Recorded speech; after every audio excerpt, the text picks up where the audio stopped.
All right, we are on stop number 2 of Bob's career journey. We're in Chicago on the north side, home of the Rams, Gordon Tech High School, and I taught here from 87 through 1990. And Brother Ed is going to give us a little, he's going to allow us into the building to do some footage. So here we go, back to the 1980s and Gordon Tech High School, which is now called DePaul Academy. Hey, hopefully you can hear me, but this is the band room at Gordon Tech. And I spent 3 years here working with some of the best students, and I'm still in contact with them. Let me take a quick gander inside and it'll sound better. Hey, there's my good friend Brother Ed. He helped me out bringing stuff in. He's been here for 23 years, is it? Yes, 23 years. So Brother Ed was very nice to let us in. Back here is where we had instrument storage, and now it's shoe storage. And pretty much smells the same like it was instrument storage. Yeah, that was one of my offices. I actually started in this office, and then I went over there because it was a little bigger, and they fired that guy.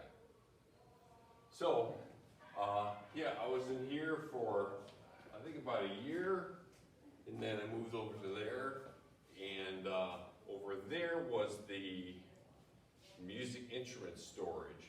But I'll give you a shot of what it looks like from my office so you can see how long it is.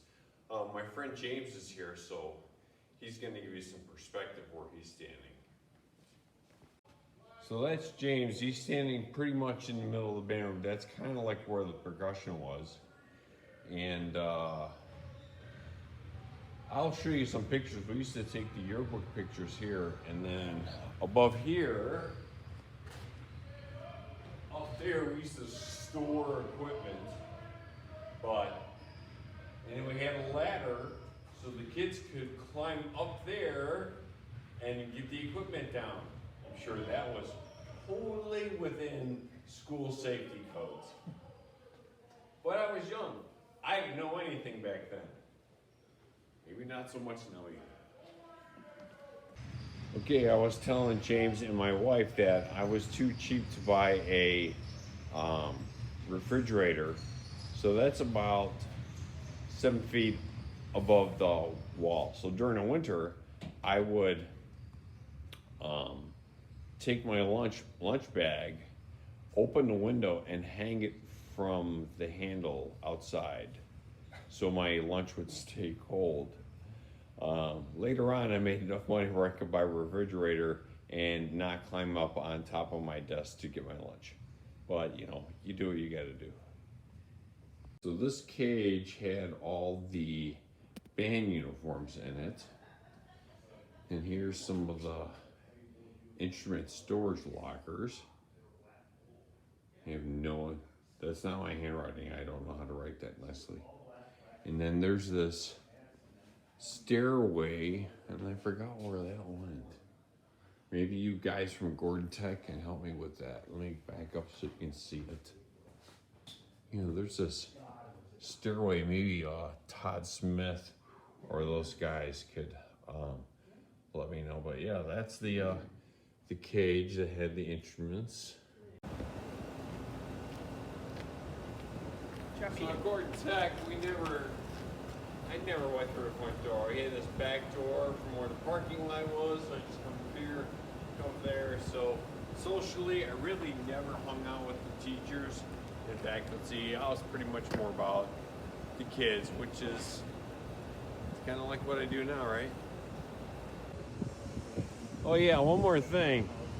I was coming to school and I was dropping some stuff off, so I was gonna go right behind the school bus there to drop off some equipment, and lo and behold, the old style truck almost takes out the whole side of my car because they have to make their deliveries for the alumni before the kids show up. So yeah, I'm on my way to school and I almost get clipped by the old style truck. Just doesn't happen in public schools.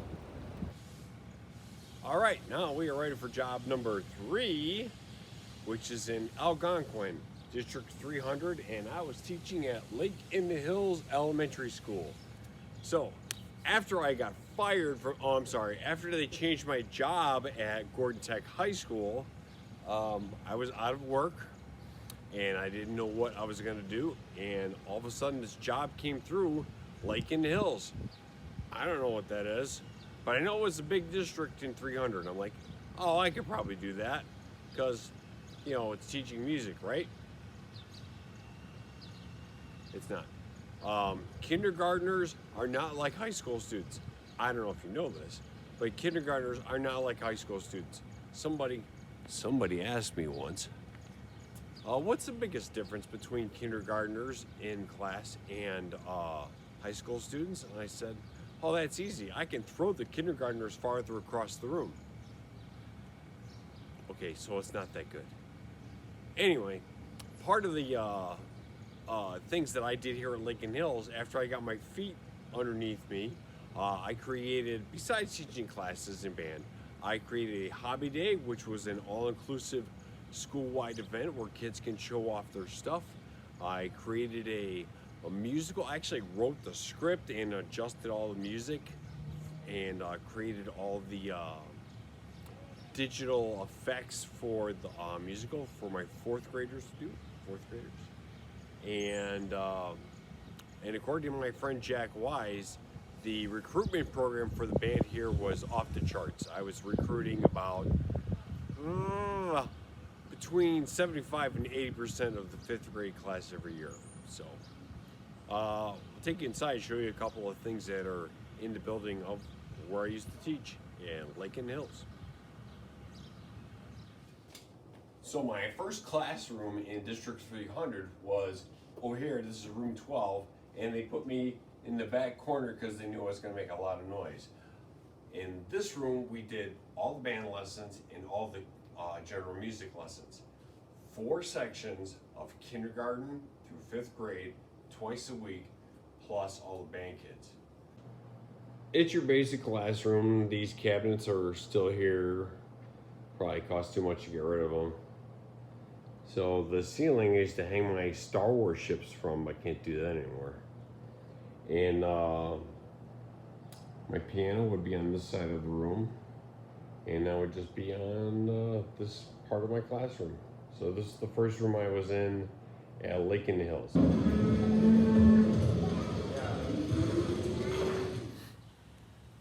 Yeah, so up on this hill here, we had all our parents sitting because the gym was so small, I couldn't put all my band kids and my recorder kids in the same room. There was just no space for the parents. I'm like, how am I gonna do this concert? Oh, I know, let's stick everybody outside. So that's what we did. And I have to say some of the other things that happened at Lake in the Hills when I was here, life-changing things, was that my playing skills became stronger because of a guy named Mark Betcher. Mark Betcher let me join his band at Elgin Community College, and it was definitely a challenge, but I was able to hopefully meet that challenge. I met some amazing players, got to hang out with some amazing players, and it brought my playing back to where it made it strong again. I kind of like gave up on playing when I started teaching. But the most life-changing thing that happened while my time was here is I met my beautiful wife, Jeanette, at a nightclub in Chicago. She came to my last concert. I got a couple pictures here of her sitting on the lawn. And that's how I ended my career at Lake in the Hills. I went from here to Northwestern, and from there to this next school, job number 4.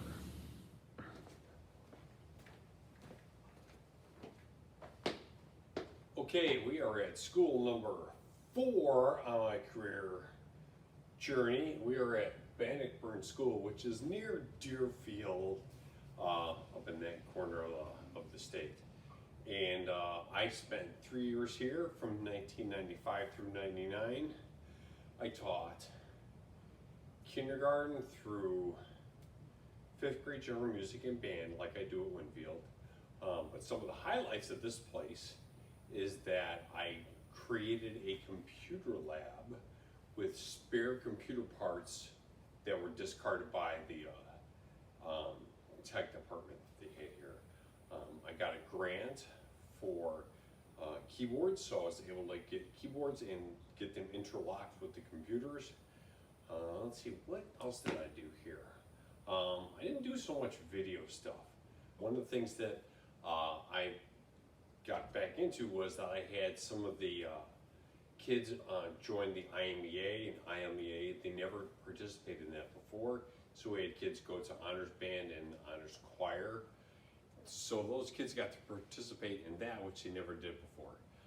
And one more thing, I started to dabble more into the ethnic percussion world, which transformed into my world beat groups and some of the things that I was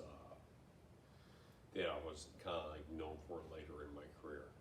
But here at Bannockburn, it was more technology based, and I still did band and general music like I did. But this was stop number 4 on my career journey.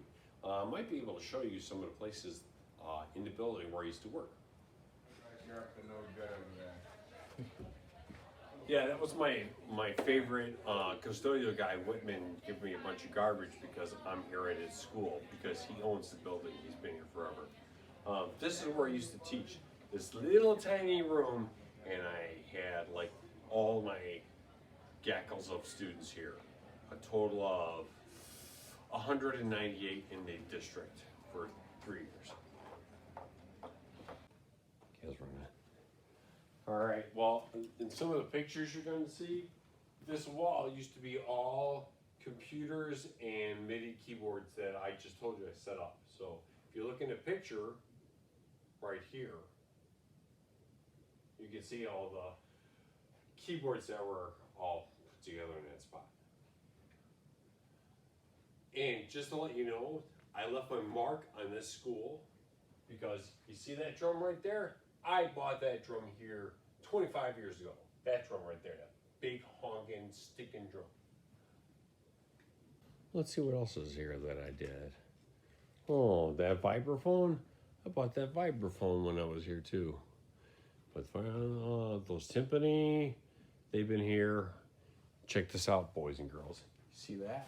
These are T-tuners. Yeah, these are T-tuners. Now these lugs that are on here, I went to the muster store and I had them replace these. But these T-tuners, they go back to the early 1960s. Nobody uses those anymore. And one of my fondest memories of being in this room is when I had children in here. And then the maintenance guys would want to clean out the leaves right down this hallway. And it would blow really loud. And before they put it in new windows, you could smell the exhaust gas coming into the classroom. It was wonderful. Hey everybody, we're in Deerfield, Illinois, and I talked about Bannockburn earlier, but one of my side hustles was right down the street at Trinity University. And through a relationship, I started articulating with some of the kids who were at Trinity in my school at Bannockburn, and developed a relationship here at the university. And my pastor of my church left our church in Arlington Heights and came to be the president here. His name was Greg Waybright. And so what I did here is I taught 2 semesters here. I taught a class on music techniques for would-be educator, kids or people are gonna go be music educators. And I helped develop their first music technology lab. How about that? So they didn't give me a whole lot of money to work with, but it's universities. But anyway, one of the things I just learned about since I haven't been here in 20 years is that I left and I didn't say goodbye really to anybody, just moved on. But since then, check this out. That's right, boys and girls, that's the Waybright Center in Deerfield. at Trinity University, and I'm just guessing it's named after Greg Wainwright. So obviously he's doing well and made a huge impact at this school. I'll tell you one of the fun facts about when I was up here, there was communication problems between the university and Bannockburn School. And I feel that I was that bridge that made that connection between Bannockburn and the school. One of the things we did is we opened up communications by holding our holiday musical at the school. Bannockburn doesn't have a lot of parking, and so the parents had to walk through the snow to get to the gym to see the programs. But after talking to Pastor Wainwright, he allowed us to use the Olson Chapel for those programs and for our band concerts. And wouldn't you know, the parents were so excited about coming to sit down in nice chairs and air conditioning and good sound and everything else that they wanted, well actually they asked me to talk to my friend Greg Wainwright and ask him if he would allow the school to hold their commencement, 8th grade graduation there. And I guess they're still doing it after 25 years, so that's a cool thing. Communication, very important. Don't forget that, kids. Okay, here is the last stop of my career. This is Winfield School. It says right here Winfield Primary School, but it wasn't primary school when I started. It was just Winfield School District 34. So there's been some changes, and let's take a little tour of where it was and where it came to be today. So behind me up here, that is the original 1800s one-room schoolhouse. That's where I used to teach first grade, second grade, and third grade. And then I would have to cross the street to do 2 band lessons, then come back across the street to do 4th grade, then go back across the street for lunch, then do 5th grade, and my last band lessons of the day. Well, let me show you the room. It's pretty cool. So in 2003, the school passed a referendum and to expand this area. Where I'm standing now used to be a parking lot, but Winfield School District 34 became Winfield Central School. And they did a lot of upgrades and some new building construction, and they built a band room. All right. So after many years, well actually not many years, but after like 4 years of teaching and a second referendum in less than 5 years, the school built this addition.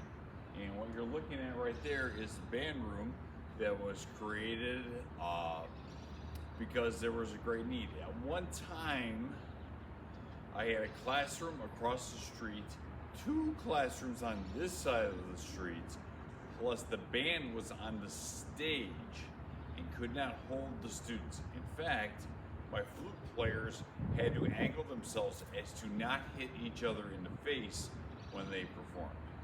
So let me show you my cool band room. Right now, all the music stuff is in one place. So we never have to travel.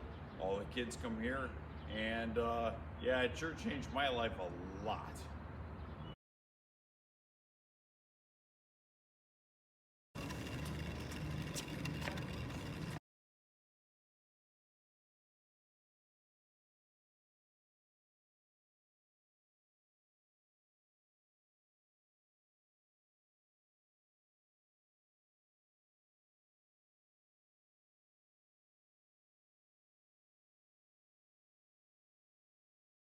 Salsa. Rojo. Atia. Atia. Oh, pate. Oh, pate. Oh, pate mare. Oh. Nice. Oh, pate mare. Oh. Go Pate Tiger. Go Pate Tiger. Go Pate Cobra. Go Pate Cobra.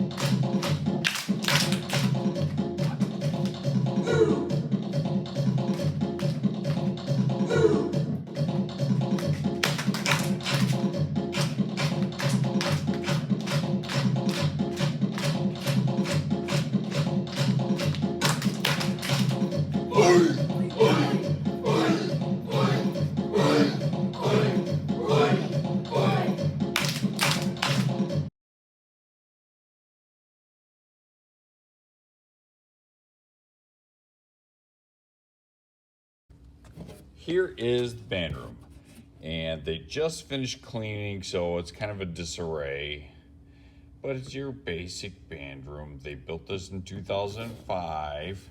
We took occupancy in 2005. So I'm in the corner by the doors. This is looking out into the band room from one area. That display on top is from my old church. They were doing a church service on worship music, and this guy built this, and they were going to throw it away. And I said, whoa, let me measure it, and it fits perfectly on that giant wall.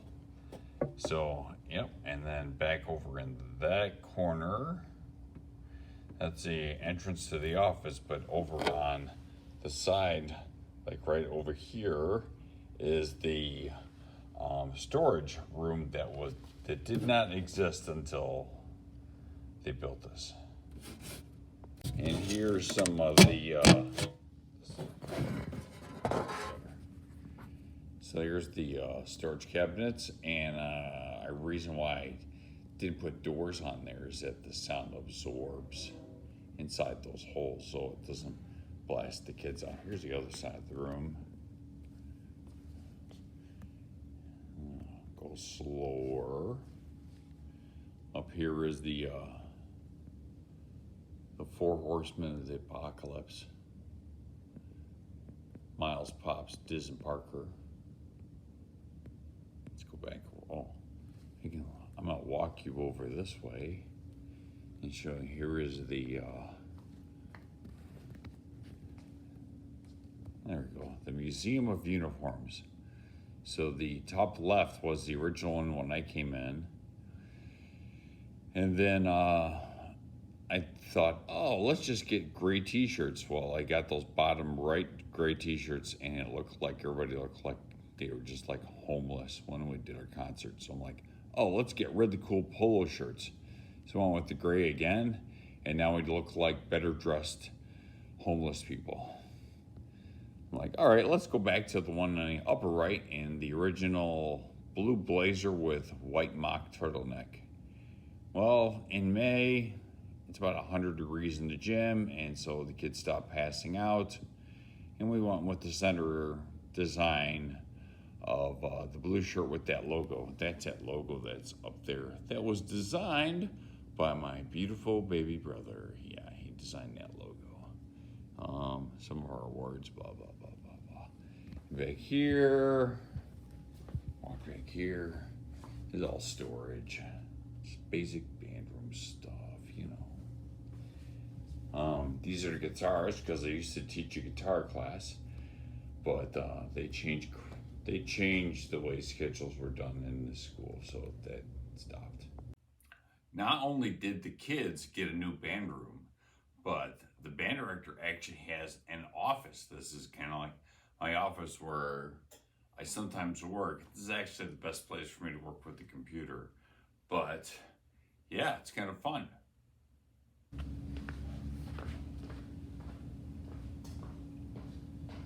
Well, that's it. That's my career. Hopefully I didn't bore you too much with all the details, but I made this video for my grandkids, great grandkids. Somewhere down the path, somebody might go, hey, what did Grandpa do for a living? He's like, oh, he's a band director. So Now you can see what I did, and there's plenty of stuff on there to hear me play. So thanks for tuning in, and happy retirement to me.